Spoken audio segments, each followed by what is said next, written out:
This channel does not promote any violent, harmful, or illegal activities. All content provided by this channel is meant for an educational purpose only. আর শুরুতেই যে খবরের দিকে আমাদের নজর থাকছে, Bangla SIR প্রক্রিয়া enumeration form পূরণ জমা আপলোডের কাজ শেষ হয়েছে গতকালই। আপনারা জানেন গতকাল ছিল 11ই ডিসেম্বর এবং 11ই ডিসেম্বর ছিল শেষ দিন, অর্থাৎ শেষ হওয়ার সময়সীমা। বাদ পড়ছেন কত ভোটার, ইঙ্গিত দিল কমিশন। রাজ্যের সিও দফতর সূত্রে খবর, এ পর্যন্ত মৃত, ভুয়ো, অনুপস্থিত, স্থানান্তরিত ভোটারের সংখ্যা 58 লক্ষ। অর্থাৎ মোটামুটিভাবে যদি একটা দেখা যায়, অর্থাৎ রাফলি যদি দেখা যায়, রাজ্যের খসড়া ভোটার তালিকা থেকে 58 লক্ষ নাম বাদ যাওয়ার সম্ভাবনা রয়েছে। কিছু কম বেশি হতে পারে।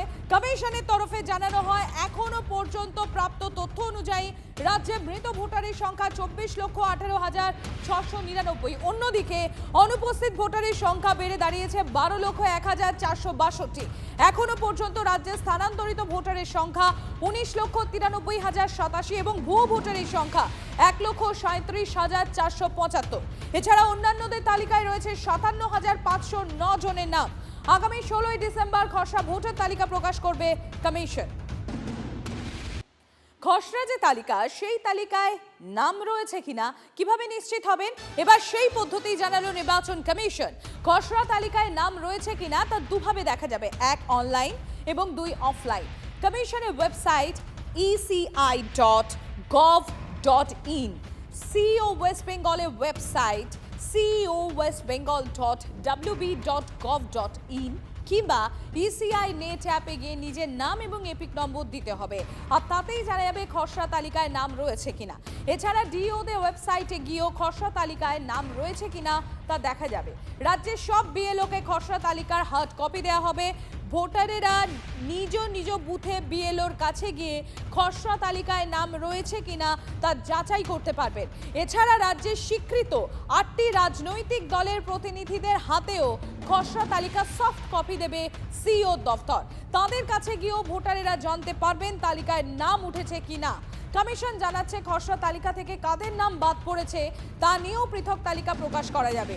সেই তালিকা সংক্রান্ত যাবতীয় অভিযোগ এবং দাবি কমিশনে জানানো যাবে 15ই জানুয়ারি পর্যন্ত। 5 রাজ্য, 1 কেন্দ্রশাসিত অঞ্চলে আরও বাড়ল এনুমারেশন ফর্ম জমার সময়সীমা। যদিও বাংলার সময় বাড়ছে না, অর্থাৎ এই রাজ্যে সময় বাড়ল না, গতকালই ছিল শেষ দিন। উত্তরপ্রদেশে ক্ষেত্রে আরও 15 দিন এনুমারেশন ফর্ম জমা দেওয়ার জন্য সময়সীমা বাড়ানো হয়েছে। মধ্যপ্রদেশ এবং ছত্তিশগড়ে আরও 7 দিন বাড়ানো হয়েছে সময়সীমা। তামিলনাড়ু এবং গুজরাটে 3 দিন অতিরিক্ত সময় দেওয়া হয়েছে। 16ই ডিসেম্বরই বাংলায় খসড়া তালিকা প্রকাশ।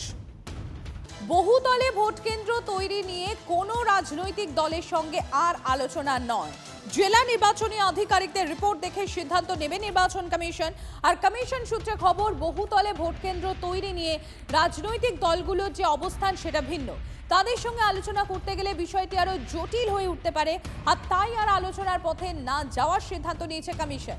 যেখানে নতুন ভোট কেন্দ্র তৈরির প্রয়োজনীয়তা রয়েছে সেখানেই সেটা করা হবে। সেক্ষেত্রে ডিওদের রিপোর্টকেই গুরুত্ব দেওয়া হবে বলে কমিশন সূত্রে খবর।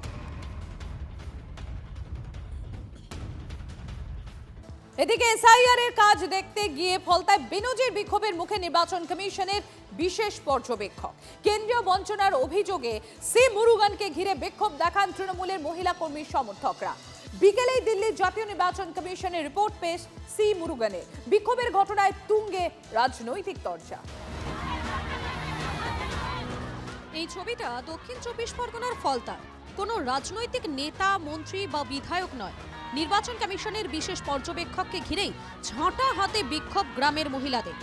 বৃহস্পতিবার অভিষেক বন্দ্যোপাধ্যায় লোকসভা কেন্দ্রের অন্তর্গত ফলতায় এসআইআর এর কাজ খতিয়ে দেখতে যান কমিশনের বিশেষ পর্যবেক্ষক সি মুরুগান। জীবিত ও মৃত ভোটারদের খোঁজে দেবীপুর পঞ্চায়েতের 85, 86 ও 87 নম্বর বুথে বাড়ি বাড়ি ঘুরছিলেন তিনি। হঠাৎ তাঁকে ঘিরে 100 দিনের টাকা আবাসে কেন্দ্রীয় বঞ্চনার অভিযোগ তুলে বিক্ষোভ দেখাতে শুরু করেন তৃণমূলের মহিলা কর্মী সমর্থকেরা। বিজেপির দালালটা কোথায় ছিল? আজকের আমরা যখন 100 দিনের টাকা পাইনি, আজকের আবাস যোজনার ঘর পাইনি, আগে আমাদের এই উত্তরটা দিতে হবে, এর টাকা আমাদের আগে দিতে হবে, তারপরে হবে এসআইআর। আজকের আমাদের সাংসদ অভিষেক ব্যানার্জি, আমাদের মাননীয় মুখ্যমন্ত্রী 24টা ঘন্টা 20টা ঘন্টা আমাদের জন্য দেয়। আমরা কি করছি, কি খাচ্ছি, কি করছি, আমাদের প্রত্যেকটা সৈনিক কেমন আছে। মহিলারা বিক্ষোভ দেখাচ্ছেন, এটা নিয়ে কি কোনো সমস্যা তৈরি হয়েছে বা অসুবিধা হয়েছে? এটা তো অ্যাডমিনিস্ট্রেটিভ ব্যাপার নিয়ে ওনারা করছে, একটা ভিডিও দেখবে। এসআইআর এর সঙ্গে বকেয়া দাবির সম্পর্ক কি, প্রশ্ন করেন বিশেষ পর্যবেক্ষক। সমস্যার কথা ফলতার বিডিওকে জানানোর পরামর্শ দিলেও শান্ত হয়নি পরিস্থিতি, চলতে থাকে মহিলাদের বিক্ষোভ স্লোগান। এদিন কমিশনের বিশেষ পর্যবেক্ষকের সঙ্গেই ছিলেন ফলতার বিডিও শানু বক্সি।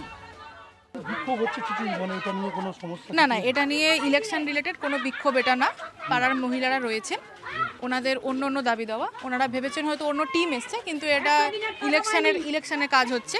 ইসিআই এর আমাদের থেকে যিনি স্পেশাল রোল অবজারভার আগের দিন এসেছিলেন, আজকে রোল অবজারভার যিনি উনি এসছেন, উনি খতিয়ে দেখবেন।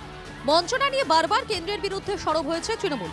কিছুদিন আগেই বকেয়া ইস্যুতে কেন্দ্র ও কমিশনকে এক সারিতে রেখে তোপ দেখেছিলেন অভিষেক বন্দ্যোপাধ্যায়। 6,50,125 কোটি টাকা দিল্লিতে তুলে নিয়ে গেছে এবং তারপরেও বাংলার 2 লক্ষ কোটি টাকা প্রাপ্য পাওনা আটকে রেখেছে। তাকে বলতো তৃণমূল দুর্নীতি করেছে বলে আমরা টাকা আটকে দিয়েছি, কোর্ট বলে দিয়েছে তারপরও ছাড়ছে না। তার মানে কি আপনাদের ইন্টেনশন নেই কাজ করা? বাংলার মানুষের বিরুদ্ধে যুদ্ধ ঘোষণা করা, বাংলার মানুষকে বঞ্চিত নিপীড়িত করে রাখা, বাংলার মানুষকে অবহেলিত করে রাখা, গলা টিপে মারা, ভাতে মারা, প্রাণে মারা, এই হচ্ছে আপনাদের একমাত্র লক্ষ্য। এই কারণে আপনাদের বাংলা বিরোধী বলি। ফলতায় মহিলাদের বিক্ষোভ নিয়ে শাসক দলকে বিঁধেছেন বিরোধী দলনেতা। ফলতাতে অবজারভার মুরুগন সাহেবের করে আক্রমণ করেছে। ওরা কেউ স্থানীয় মহিলা নন, সব তৃণমূলের এক একজন পান্ডা। ফলতায় তেরে এসে মহিলাদের বিক্ষোভের ঘটনায় বিকেলেই জাতীয় নির্বাচন কমিশনে রিপোর্ট পাঠান সি মুরুগান। সূত্রের খবর, রিপোর্টে সি মুরুগান লিখেছেন, আপত্তি থাকলেও কাজ করেই যাব। শুভেন্দু হালদার, শ্রাবন্তী সাহার রিপোর্ট, টিভি9 বাংলা।